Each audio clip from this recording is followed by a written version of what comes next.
All right, folks, welcome to a loss trade breakdown. And this trade, we took a loss. We lost about $250. I also give the signal to the Telegram. And it's a very well managed loss. There's a big lesson to learn from this from the higher time frame. As you guys know, whenever we do take a loss, our goal is not to buy back or sell back. Our goal is to wait for the day to end and analyze the higher time frame because market will show us where he actually wants to go. Now, which I'll talk about, right? Now, in the higher time frame, as you can see, my weekly market outlook, I did say I want to target this high, but I said in the video on the weekly market outlook that there's two important key levels. The important key level, a low, the high. That's the important level, the high broke the low. But it's better to say on the USD because the dollar is much more trusted. So we have a high that broke a low and a low that broke a high, right? So there are two important there's two important key level inside a daily range.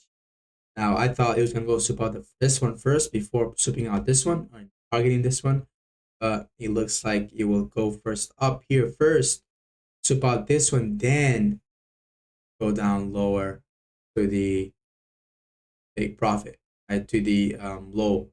So we're gonna go from this important key level to down this important key level, then reverse, and not this first, then the second. So and it actually does make sense why it goes up here first before going down lower because it's more near, and it definitely does make sense because it's important key level, right? And it's got created during the dealer range. So if we got created during the dealer range, there's already one here, but since this one got created right by is the most not the most it's the most recent one, right? That's what it is important because I thought there's two important key levels. I don't know which one you're gonna hit first, so I thought you're gonna hit this as mentioned in the video. Then I said you're gonna go hit this afterward, but it's looks like you're gonna hit this first before going down lower. It does make sense, right? Because it's the most recent one. It's a close to market price. Not because not it's not because it was close to market price. It's because that it got created during the new range and it totally makes sense to go up higher first before going down lower. Clear OTE, right? So yeah, that's that. And eventually, these guys know we're in a drawdown right now. We have a losing streak, four loss losing streak, and guess how much we're down? We're down only 1%.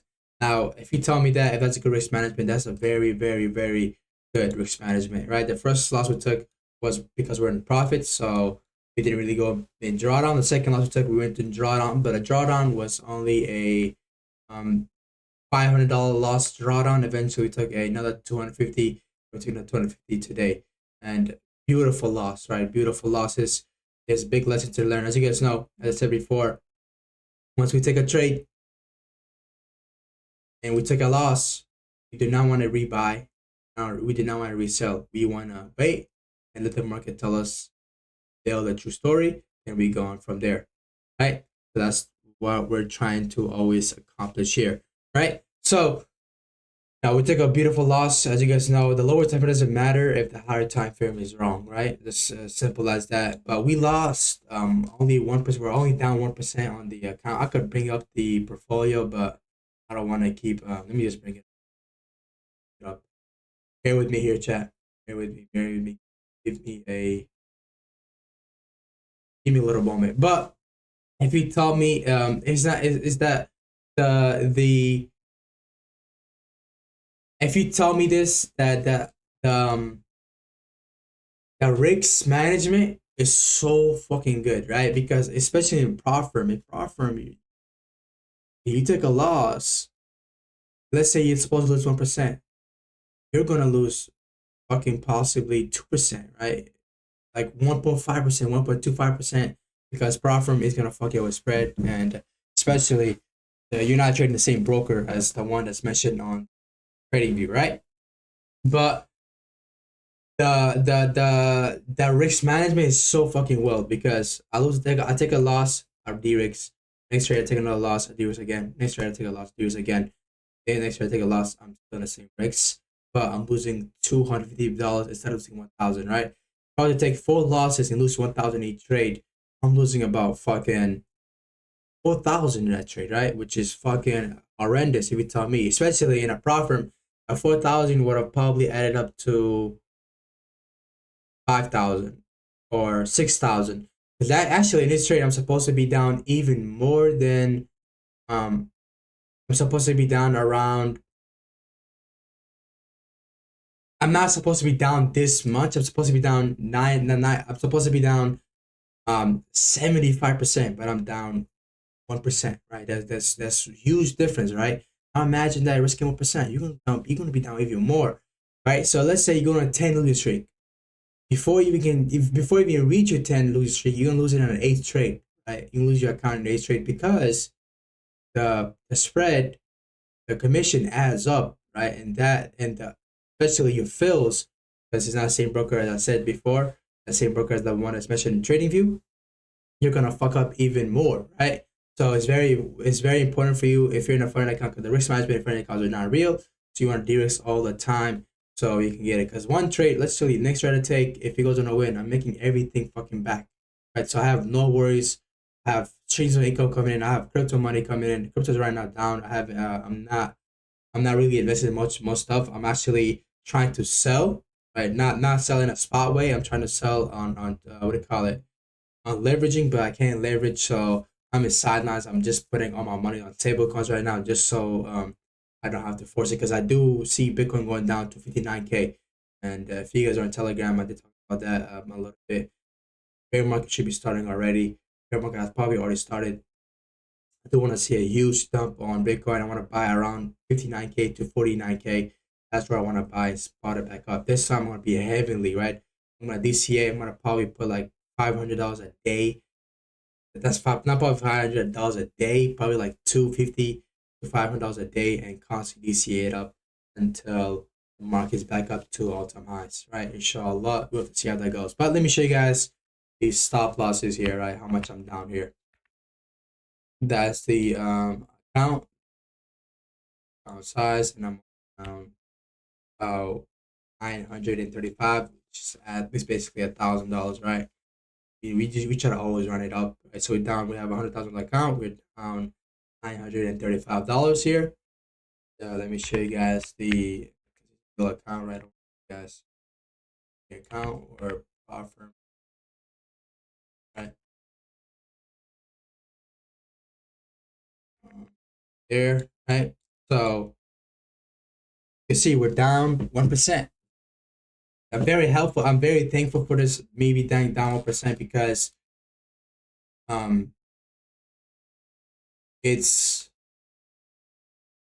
it helps me out even more on when I trade, right? Because these also needs to happen, right? These also are gonna happen, and all I care about when these losses happen is to manage my risk. One thing I do, but there's a difference between me being in a 4 losing streak and somebody else. If somebody's in a losing streak, they probably down 4%, 5%. I'm only down 1%. From 4 damn losses back to back, right? I'm only down 1%. Another guy can be down 4%. Another guy could blow up the whole fucking account. Other guy could be down 5%, right? So there's huge difference in the percentage, right? Because right now I have Darwin also on Darwin. I'm down. I took this trade also in Darwin. I'm down about 0.50%. You can see how on Darwin I'm trying to risk even less than 0.50% per trade because I'm trying to get real investors, right? As you obviously know. So me risking less and doing more RRs.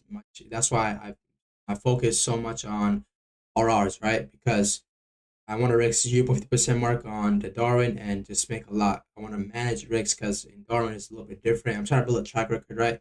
Darwin is a little bit different than this preference because that you can attract real investors also with they care about your drawdowns. They care about how much you lose, how do you manage your risk, right? That's what they care about, and that's what I'm trying to implement on my funded accounts and my personal accounts, right? And if I do that very well, I could definitely crush it on the Darwin and get big investors investing in me, right? So that's why I'm very happy with this management. I'm not even sad about the loss because if you think about it, let's say you don't have this risk management rules, right? you risk 1% for a trade. Second person, you constantly risk 1% because you think that profits of some sort of scammy thing, right? You constantly risk 1%, and even on the funded accounts, right? You risk 1% constantly. So you say, I never go higher than 1%, never go lower than 1%. I'm just gonna say 1%. I'm gonna set the median, and you're just gonna keep on taking the same size trade. You take a 4 losing streak just like me. You're down 4% positive 5% because of spread and commission. Me, if I use my risk management, if I take 4 back-to-back losses, I'm down 0.25%. But guess what? And guess this very carefully, right? And think about it very carefully. I get out of drawdown with one trade. You get out of drawdown with one trade. Also, let's say we're both down 4%, or you're down 4%. You still risk 1%. We still risk 1% straight per trade. You hit a trade, you're down. You're back to break even. Let's say you hit a 4R, you're back to break even.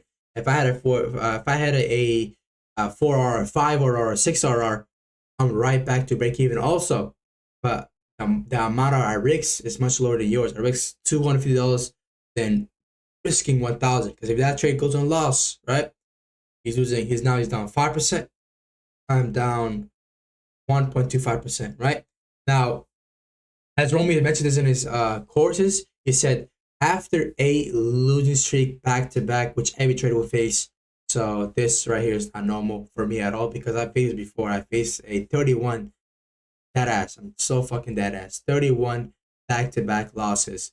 And those were tough times. Those are the time where I did get depressed a little bit because like, bro, this is not 50-50 anymore, right? This is not even the casino anymore. I'm just losing fucking money. I'm just throwing money every single trade, right? But I knew that I could just constantly learn and just manage my risk. And in that 31%, 31 back-to-back losses, fucking only lost around 8.7%, right? Back 31 back-to-back losses, right? And eventually, I did fuck up on risk management halfway through because I started risking more, trying to get out of drawdown. But if I were to follow it all the way, I would have been down probably like 5 or 6% rather than 8%, right? Or I don't know how much I mentioned, but I was down somewhere around 8 to 9 or 10%. But that's too fucking high, right? If you ask me, I want to be down around 5 to 6% after 31 losses, right? Because contributes to your trade, and those were the best in time for me. But it is what it is, right? And it's happening again. And since I went through that, this doesn't affect me. This doesn't make me anything because I know. Because I got that drawdown with fucking one trade. I raised 0.5%. I made I think pretty sure 11 RR. Then I made a huge amount of back, right? If you're down like I think 8.7%, you hit you hit risk 0.5% and you hit 11 RR. Take majority of it back. Next trade I was the risk trade I added on risk 0.50% mark, and I got a fucking drawdown, right? Because the RO was very high.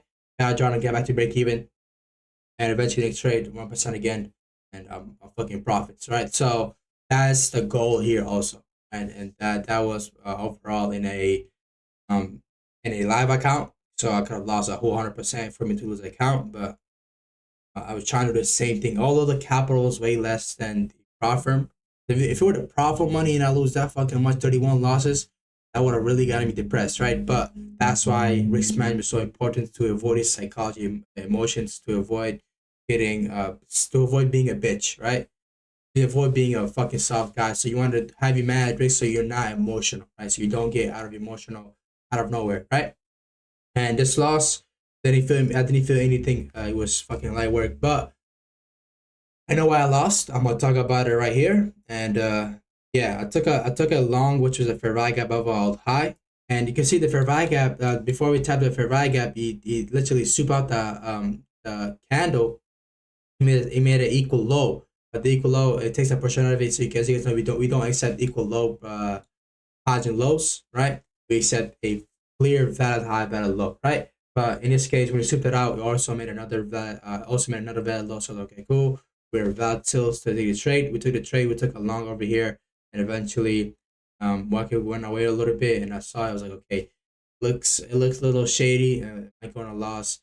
So I checked the higher time frame during that time. I was like, bro, it's only two outcomes. Outcome number one goes on our way. Outcome number two goes back down to that point of key level, then reverses, which made sense to me, right? And as I said before in my last video, that we want to be wise. We never want to make the same mistake ever again. We should not even make the same mistake.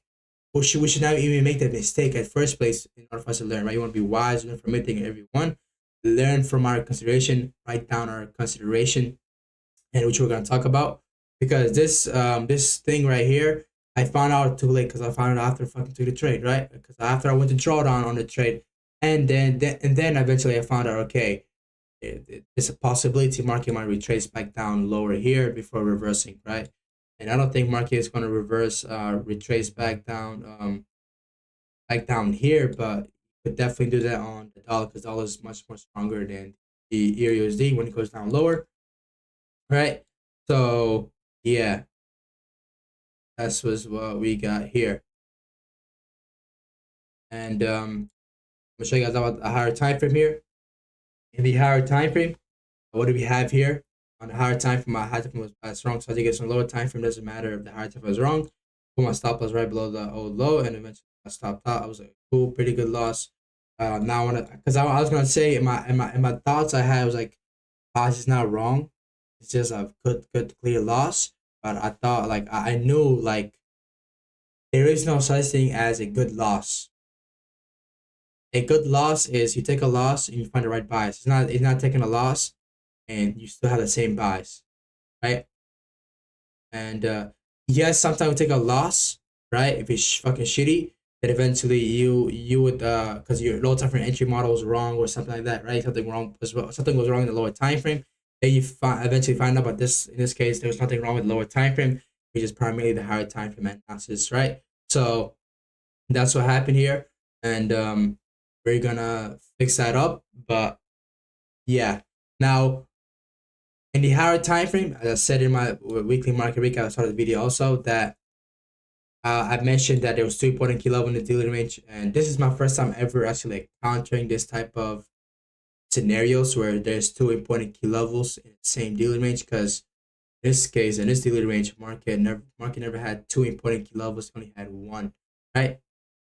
And it didn't make sense to me here. It did make sense to me, but it didn't make. I was like, okay, since the market's near here, should go this high and go down lower. But it also did make sense to go down here lower because this got created during the tap of the 50% mark of the dealer range, right? The equilibrium tap. This market created this, so it definitely did make sense to also go down here first before going up high. Because this could be a kiss of death. Now, will it really go down here before reversing? Probably not. There's gonna be some sort of SMT here with the dollar because they're looking to go to the side and go right back down lower because dollar is actually very fucking near it, which you'll probably high likely do super it out before going down lower.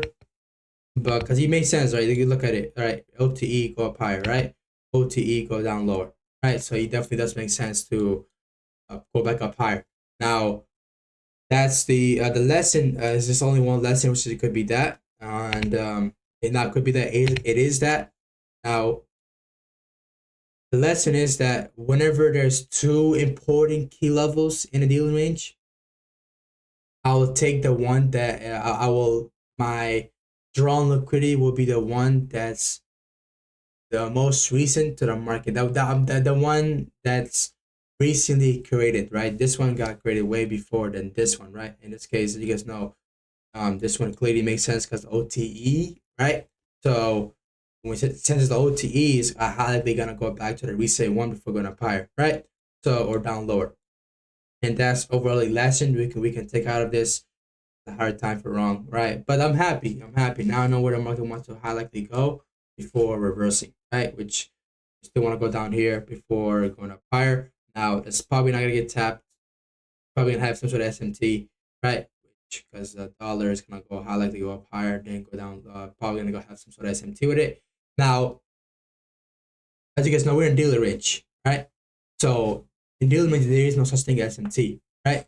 But in this case, this scenario might be SMT there, right? Because it's 2 important key levels, right? So one of them might have a SMT, other one might not, and eventually the one that has SMT will high likely get broken, right? It will high likely not work. It will not hold in a long-term basis. So you'll probably have SMT go up higher, take up the high, and take it down as low again because it's a weekly CRT low, right? So it definitely does make sense to have SMT there. Now that's all in this video. That's the overall lesson. I'm very happy. I'll put this down my return guideline rules that whenever it's a 2 point key level in a dealer range, I'm gonna go to the one that my drawing location be the one that's down. My drawing liquidity will be the one that's nearest to the market price, not market price. The one that created, the one that got created most recently, and also the next lesson is to always trust DXY analysis over EU because DXY is much more important. In EU, it clearly looked like a high that broke a low, so this definitely needs to fucking retrace. So yeah, no, I don't know how many times we're gonna make the same mistake again to learn, but we're here, right? We're young, make mistakes. Here to make mistakes. I'm here to constantly learn. I'm here to be better, man. That's what I'm here for. Otherwise, I wouldn't do this journey. I wouldn't be doing this career, right? Because I am looking into joining the Navy SEAL, but I'll have to see how it goes. It's pretty tough. Here, tougher than tough. That's a little corny, but we're gonna have to see. But I do wanna I'm here to be the best, right? I'm here to be the best trader I can be for myself. I'm not here to be the best trader in the world. I'm here to be the best trader uh, than what I was before, right? I want to be constantly improve, eternally improve, and there's not always constant improvement. But I love this drawdown, right? This drawdown, especially when you have live capital and you have my personal accounts are not in drawdown, but the front accounts are. Right? When you're in drawdown in front accounts, like you think it's real fucking money, but it's fucking not. You just give you a reward out of their pocket. It feels in a way where like I actually manage 100,000. Right? I actually have 100,000. So me managing it correctly, or that habit of managing it correctly, will lead into my Darwin accounts, into real investor accounts investing in me. I'm very happy about, right? I told myself that a long time ago. Before I even got funded, I was like, man, I'm never gonna risk below 1% funded account. This makes sense, right? Because I could be making so much fucking money by risking. If I were to ever risk, if I were to just risk 1%, but the problem was like problem I had afterward, I would lose the account right after another, right? Because I was getting drawn on multiple times, right? Which getting a drawdown, you should always aim to be in drawdown. You should always try to get in drawdown, and because you want to go in deep seas, you want to go in deep water, right? You go in deep water, you want to see how can I survive this deep water, right? No matter how many drawdowns I got into, I've never blown it out. I've always recovered, but it took me a while to recover, but I have recovered, right? Some drawdowns, like some trades were fucking stupid. I risked the whole account in one trade. That's fucking stupid, right? I lost most of them important accounts by risking too much, right? Which that was the old me. Never happen again. But you want to aim to go in drawdown for a 4, 8, 31. You want to go into a huge deep losing streak and see how is my emotions, how do I feel during that drawdown, and what is the constant lesson I'm making, what's the constant mistake I'm making, and what's the constant lesson I'm getting out of this, right? What's the lessons which will benefit in the longer term, also, and see how well do I manage risk when I'm down 4 losses in a row, I'm down 8 losses in a row, I'm down 31 losses in a row, sometimes when I'm down 23 losses in a row. How well do I manage my risk management? Am I down 31%? Am I down just 3%? Am I down 5% after a losing streak? Am I down 8%? Am I down 3% after a losing streak? Right? Am I down 1% after 4 losing streak? Right? How bad am I down on a huge losing streak? And once you can manage that, you could definitely manage real investors' money, right? Now I do have some friends who want to invest in me. I'm like, bro, I'm not in that point to invest your shit, right? If I fuck it up, I don't want to get a fucking lawsuit on me. Without the licenses, you can't fucking do it, right? So, yes, I could fucking be like, yeah, the government will get involved, but I don't want to, because I don't want to, I want them to trust me. If I want them to trust me, I gotta do my shit correctly before they can fucking trust me. Because right now, even myself, I'm like, bro, I'm still fucking learning. So I'm not in a mastery point where I am a master at this, right? Without constantly making the same mistake, without constantly improving. I'm not in a stage yet. I'm in a stage where I need to constantly improve to be in that specific stage where I'm master at it, right? I'm master at the edge, I'm master at the risk management, master at everything, right? But in order for me to get that point, I have to go through this beforehand, right? Which I'm fully ready here for. Because you don't want to lie to yourself. Because if you say, yeah, I could definitely tell them for only match money, I could definitely do it for them, right? But longer term, will it survive? Yes, you definitely will survive, right? But the problem is it could fuck up very badly, right? I could give them very poor returns. I can give them very poor returns, and the drawdowns are gonna be sometime if I can't manage it, I can't manage 100,000. What makes you think I manage 500,000, $1 million, right? So that's why it's very important for you guys to manage your risk when you draw down, right? But that's the overall lesson. Thanks for watching. From now on forward, we're always going to engage in DXY. I've already talked about Python DXY over EU. But from now on, because I fucking constantly look at EU over DXY, and that pisses me off. So from now on forward, I always look at DXY over the EU. Because DXY is more important than EU. Yeah, thanks for watching. Because you can see DXY, the point kilo is very fucking near, but on EU, it looks like it's not even fucking near, right? So that's why we gotta try fucking DXY more than EU. So yeah, thank you for watching. Make sure you guys like, comment, subscribe, share. Join the Telegram down below, and I'll see you guys on Telegram. Peace out. And quick little update on the market update outlook, because I'm not gonna make a video on this because you definitely, I'm not gonna make a video. I'm not gonna make a video on this, but I'm looking for a retracement to this point key level. Then I'm looking for a dump. Right, that's what I'm looking for. But yeah, thanks for watching. I'm gonna actually update this on the hero. I'm gonna update this on the Telegram. So yeah, thanks for watching, and I'll see you guys on Telegram. Peace out.